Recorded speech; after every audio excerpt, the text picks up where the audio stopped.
Bonjour à tous. Si aujourd'hui je décide de faire cette vidéo et de prendre la parole, c'est pour vous parler d'un sujet qui me tient à cœur depuis de nombreux mois, même de nombreuses années. Vous le savez, c'est le dossier Dutroux, ce dossier qui m'a valu énormément d'ennuis ici au sein du Parlement fédéral. Alors, dernièrement, je viens d'apprendre que Jean-Denis Lejeune avait l'intention de rencontrer Michel Martin. On le sait, Jean-Denis Lejeune a largement publié dans un quotidien la lettre qu'il a adressée à Michel Martin. Il a fait la démarche de vouloir lui poser des questions et aujourd'hui Michel Martin lui a répondu positivement et elle est prête donc à le rencontrer. Alors ce qui est assez étonnant, mais je m'en réjouis, c'est que M. Lejeune aujourd'hui dit très clairement dans la presse, s'il y a encore une cellule d'humanité en elle, c'est peut-être une chance de me raconter ce qui s'est vraiment passé. Ce qui s'est vraiment passé. Cela veut donc dire que M. Lejeune ne se satisfait pas de la vérité, soi-disant vérité judiciaire. Cette vérité qui prétend que Julie et Mélissa sont mortes de faim après avoir passé 130 jours dans la cage de Marcinelle pendant l'incarcération de Marc Dutroux pour des faits de vol. Et au procès d'Arlon, on avait justement dit que Mme Martin avait laissé mourir les fillettes de faim parce qu'elle avait peur de descendre dans cette cave, dans cette cache de Marcinelle, et que donc elle avait pas su faire quoi que ce soit, et que les fillettes étaient donc mortes de faim à cause de son manque d'action.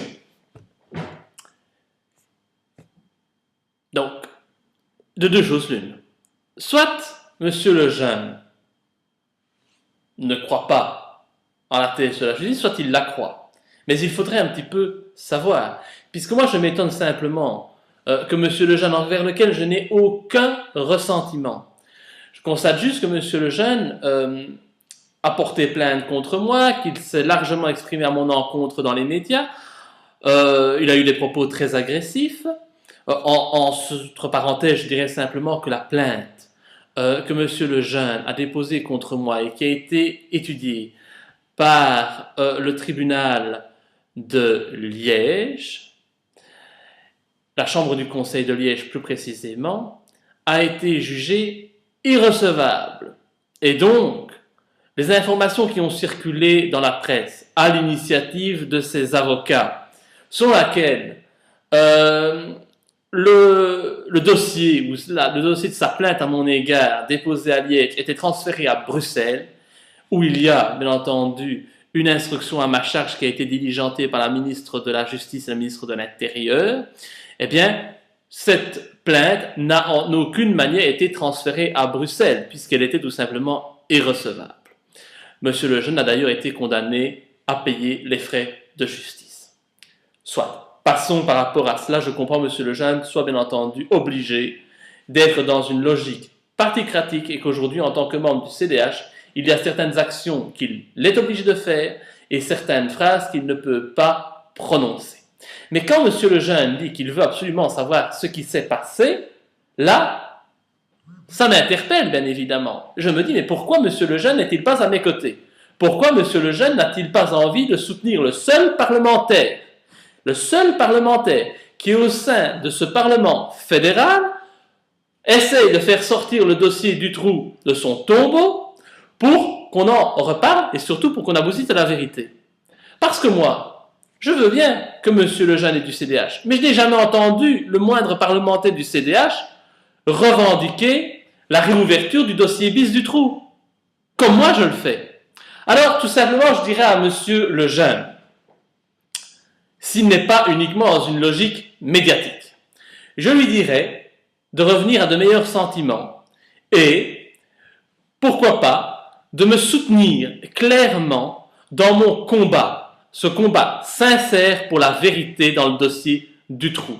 Je veux sincèrement que l'on m'explique comment on peut considérer que des fillettes sont mortes de faim après 130 jours dans une cache, alors que sur les photos d'autopsie de Julie et Mélissa, l'on constate que les fillettes ont subi des abus sexuels graves et répétés, qu'elles présentent toutes les deux, des caractéristiques horribles, comme des dilatations anales ou vaginales extrêmes, et qu'on ne vienne pas me faire croire qu'elles se sont faites ces dilatations toutes seules, ou qu'elles sont arrivées comme par miracle. Ne prenons plus les gens et les Belges pour des imbéciles. S'il y a eu de telles dilatations, eh bien c'est tout simplement que les fillettes ne sont pas mortes de faim, mais qu'elles ont été victimes d'abus sexuels et elles ont reçu des visites durant l'incarcération de Marc Dutroux. Et la personne qui aura ouvert la porte de la cage de Marcinelle, ce n'est autre que Madame Michel Martin. C'est elle qui avait les clés de la maison de Marcinelle, c'est elle qui savait où se trouvaient les fillettes. Et donc, elle est donc responsable de cette situation, et elle sait très bien qui sont les personnes qui ont emporté les fillettes et qui les ont abusées jusqu'à la mort. J'espère que M. Lejeune posera cette question à Mme Martin, mais j'espère aussi que M. Lejeune me soutiendra ici au Parlement et demandera, avec ses amis du CDH, la réouverture du dossier bis Dutroux. Parce que ce dossier bis Dutroux a été classé sans suite. Et les parents n'ont pas réagi. Ils ne se sont pas pourvus en appel de la décision du juge d'instruction. Et donc, clairement, il y a un gros problème. Parce que dans ce dossier bis Dutroux, qu'est-ce qu'il y a? Eh bien, il y a avant tout les traces génétiques, des cheveux, des poils, qui ont été retrouvés dans la cache de Marcinelle. Alors qu'on ne me dise pas qu'il n'y a pas d'importance légitime à analyser ses cheveux et ses poils et à savoir quels sont les individus que les fillettes ont croisés. C'est quand même un élément capital sur lequel nous ne pouvons pas faire une croix, que ce soit sous des prétextes financiers auxquels je ne crois absolument pas. Donc, très clairement, je me réjouis que M. Lejeune rencontre Michel Martin. Je me réjouis que M. Lejeune ait enfin la volonté de faire toute la lumière sur ce dossier. Je me réjouis que M. Lejeune dise qu'en effet, il ne sait pas ce qui s'est réellement passé durant l'enlèvement et la séquestration de Julie et Mélissa.